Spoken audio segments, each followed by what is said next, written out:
In this video, guys, I'd like to show you a correct way of creating custom fields for the block editor, aka Gutenberg. And let me just show you an example. And for example, let's say that you would like to add some simple custom fields for your WordPress posts, and let's say you just want to add a SEO title, SEO description, so just some SEO settings, and it's just gonna be a simple text field and a simple text area field. And of course, the easiest way to do it is using some kind of plugin like ACF. And I know that most of you guys love ACF, and my example is gonna be with ACF as well. And just a reminder, right now we are talking about an incorrect way of creating custom fields. And anyways, here I just created a couple of custom fields, like a simple text field and a simple text area field. So I'm just gonna go ahead and activate this block, and then let's just go to posts, for example this one. And as you can see, our custom fields appeared in this section. This is like a section designed for custom fields, for example. And by the way, maybe you can even activate a default custom fields block. And I guess it's not available because we are using ACF. Yes. Okay, doesn't matter. But when you create your custom fields using ACF or just any custom code in PHP, maybe another custom fields plugin, all of them are going to appear in this section. And in my opinion, it doesn't look really good. And it's kind of a way of backwards compatibility for custom fields for Gutenberg. And right now, let's just take a look at my own website where I created custom fields correctly. So I'm just gonna go to this browser tab, and here you go. As you can see, our custom fields are now displayed nicely in this sidebar section over here. But you can also display them somewhere here. So you can just add another section right here in this, I don't know, in this column. But you can also create your own custom sidebar over here as well, if you want. And in this tutorial, I'm gonna show you how to create it and how to stop using this way finally. How to finally stop doing it, guys. All right, of course, there are, as usual, different ways of doing that. First of all, I'm gonna show you how to do it using JavaScript and React. So I will try to show you the easiest way possible. I will do it step by step. So if you're not familiar with JavaScript, please do not despair. We're gonna be fine. Yes. And also here I have my two guides opened, like this guide about plugin sidebars, like a complete tutorial, and a small guide where I'm showing you how to add these custom fields in this specific section, just right in this sidebar, in the post settings. Yes, because I just do not remember every code by heart, guys. And on that, I guess I can close this part, and also let's deactivate our ACF custom fields from here. And yes, let's just go ahead and get started. And by the way, guys, if you are absolutely sure that you're not going to use JavaScript and you are do not have any time to figure it out, just jump into the end of this video. I'm gonna show you my plugin where you can create these sidebars for Gutenberg using just simple PHP snippets. But for now, let's use a JavaScript way first. So let's just go to plugins on our website. Let's go ahead and deactivate advanced custom fields, and let's activate these custom fields for Gutenberg plugin. And that's actually just an empty plugin. Let me show you. So if I just go to the code editor, as you can see, I opened this plugin as a project over here. Yes, and it is just a folder which has one file. And this file just has a couple of lines like plugin name and author, which is me. Yes. Okay. And how can we create JS6 code in this plugin, guys? First of all, let's just go ahead and open terminal in your code editor like this, and just make sure that in your terminal your plugins folder, or maybe if you're using a WordPress theme, a themes folder, is displayed over here. And right now we need just to install a package WordPress/scripts. And by the way, in order to use an installation like npm install, you also need to install a Node.js. You can just Google install Node.js, and doesn't matter whether you're using a Windows or macOS, you can just install it as an application, and that's it. And after that, you can run commands like this in the terminal. So we need to run npm install, and then WordPress/scripts, and we'll also add this key right here. On that, hit enter. And right now we need just to wait for a little bit.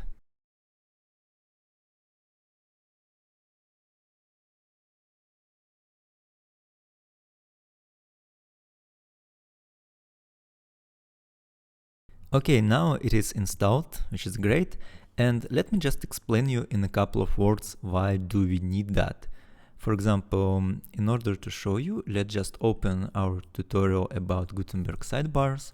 And if you scroll down specifically to the sidebars right here, for example, here, you can see that I'm using kind of HTML code inside the JavaScript. And this code is not supported by browsers. So we need to compile it in some browser-ready code. And for example, we can create here two folders. One folder is going to be source, and another one is going to be build. And in the source folder, let's create an index.js file. And we're going to type our code over here, which is like easy to read. And this is going to be JS6 code. Then we're going to run some terminal commands. And this code will appear here in the build folder, and the code in the build folder is going to be ready for your browser to read. I hope I explained it well. And right now I'm just going to show you how it works in action. But first of all, we need to add some scripts over here in order to have an ability to run them. So it's going to be build, and it's going to be WP scripts build, and also start WP scripts start. And what's the difference? For example, you can just run start one time, and every time you hit save, so every time you change something in your index.js file and hit save, it's going to be compiled into the build folder. But you can also run an npm build every time when you want it to be compiled. So it's not going to be compiled automatically every time you save. And let me just show you. For example, right now, let's just run npm run start like this. Okay, it wants one more package. I don't know why it's happening sometimes, but how to fix that? You can just copy this error from here. I'm not sure if you're going to face this error as well or not. And then go to over here, and let's just search it from here. Basically, it's simply the first answer I found. Go back here into the terminal, and let's install this package. And that's done, and we're gonna run it one more time, npm run start, and that's it. And as you can see in the build folder, we have new files have been created. And here's our console log test, which I added here. And if you change it, like test, for example, hit save, as you can see, it has been compiled again. And here we go. you have an updated code. You can exit from this like by typing Ctrl+C,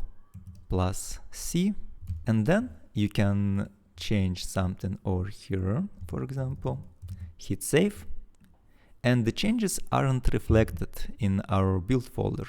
But if you run npm run build, now our changes are reflected, and more than that, after you run this command, as you can see, our code is ready for production.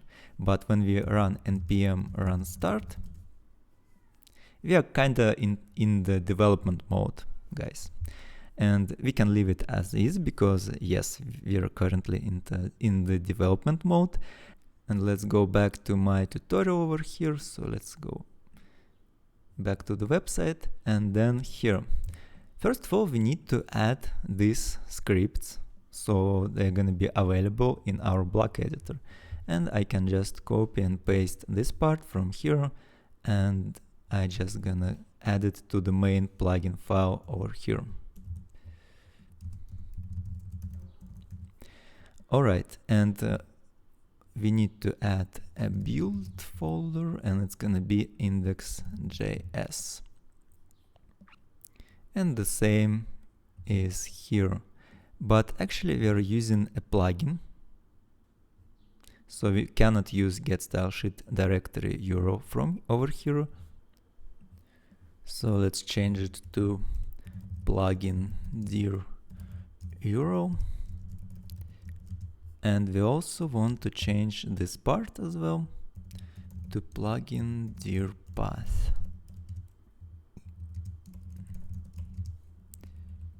Alright, on that save. And actually if there are no errors, I hope, we can go to our Gutenberg editor and check it out. And for example, in order to make it easier to see, let's change it to alert, like this. And then we go back here, and then to plugin, posts I mean, and then over here. And as you can see, it is working, guys. Yes. And right now we can just go ahead and add some Gutenberg panels. First of all, let's add a panel over here. We can use this tutorial. And by the way, I'm gonna leave a link to both of these tutorials below this video, so it should be easier for you. And we can just go ahead and copy and paste this part completely. So I'm just gonna go back over here and replace this code in our index.js file with this one. And on that, I'm just gonna hit save, go back over here, refresh this page. And here we go. As you can see, our custom panel appeared here in the sidebar. And right now we can add some fields into this panel. In order to do so, let's go back to our first tutorial over here, and we can just scroll down to this fields section. And here you can see a simple step-by-step. Include necessary components. And in our case, as you remember, we have two fields. One field is a text field, right? And another one is a text area field. So basically we need this part, we need to copy it from here and paste it into our code over here, like this. And for example, let's say that for now we just need these specific components and nothing else. Alright, on that we can save or not, go back here and just let's continue. And here actually I'm showing you two ways how you can add fields. This one, when we create a high order component, it's kind of a little bit of outdated way. And the second one is a new way, using useSelect and useDispatch. That's a new way of adding field. And as you can see, we have this text control field, which is gonna be our cell title, for example, but we need to wrap it into another component because we need to get a custom field from our database, and we also need to save it every time we save the content in the browser. Yeah, it may look a little bit tricky, but we just need to do it and to see it how it works later. So I'm just gonna copy this component from here, and go back to our code over here. And let's just add this component like this. You can name it wherever you like. For example, I just named it by my name. And as you can see, Misha text control, it's gonna be a text control field. And basically it's not necessary to change anything here because this component is ready to go. And let's just add this component over here. And basically we can just type it like Misha text control, and then we need to type what do we have here? We have label, it's cell title, right? And that's pretty much it, I guess. Meta key, of course, and meta key, which is gonna be cell title. Okay, something like this. On that, save. As you can see, we do not have any errors in our terminal. Basically, we just created one field. We created a component for this field, which allows us to save this custom field metadata into the database. And yes, that's pretty much it. Let's just take a look at what we have on our website right now. So I'm just gonna refresh this page. Okay, we have an error. Let's check it out. So we open our browser console like this and check the error. And of course, use select is not defined. What does it mean? If you scroll back up a little bit, you can see that we have more components over here which we import in this tutorial, but I simply imported text control and text area control and nothing else. But here you can see we have use dispatch component and we have use select component which are not imported. So let's just go back and let's import these components. I should have a code over here. Yes, here we go. So I'm just gonna copy it from here and paste it into our code like this. Use select, use dispatch from WP data. All right, and let's check it out what we have right now. Okay, great. As you can see, our SEO title field appeared here, which is great, right? And let's just type something over here and try to save this custom field. All right, as you can see, post updated. Refresh this page. Oops, guys, this field is empty after we refresh this page. And why is that happening? Because by default, a new custom field is not registered in the WordPress REST API. But in order for the block editor to have the ability to work with a specific custom field, it should be registered in the WordPress REST API. How can we do that? Actually, it is just the first step in this tutorial, guys. So I'm just gonna hit register meta, and we need to copy this part, for example, this one, into our main plugin file, into the PHP. But by the way, we need to use a hook, adduction REST API init, and then we just add it like this. And for example, our custom fields are SEO title, yes, and also SEO description. Let's just add two custom fields at the same time, because we are also going to add SEO description field as well. Okay, I guess that's it. And let's go back over here, just in case refresh this page. Let's just type something, test, hit save, refresh this page. And guys, as you can see, now it's working fine. All right, and now we're gonna use the same step by step in order to add SEO description custom field. So I'm just gonna go back to our code. Yes, so we have registered our SEO description custom field over here. So that's we do not need to do anything else in this part of the code, but we go to the index.js file and let's copy and paste this whole component just like this, and it's gonna be a text area control. Also, we need to change it like this. And by the way, we need we can add some more properties to this component. For example, what do we have in my tutorial over here? Let's check it out. Text control. All right, I'm not showing you anything about text area control. Okay, I guess it doesn't matter. But let's check it out here. I guess we do not need this part, text area control, label, value. If you're not sure, you can double check it in the official WordPress documentation, but I guess it should be fine. And also I'm about to copy and paste this part, text area controls, SEO description over here as well, on that save. Actually, we do not need an icon over here, I guess. Okay, now let's go. By the way, why do not change this to SEO settings? We do not need any class names. We can add SEO panel like this.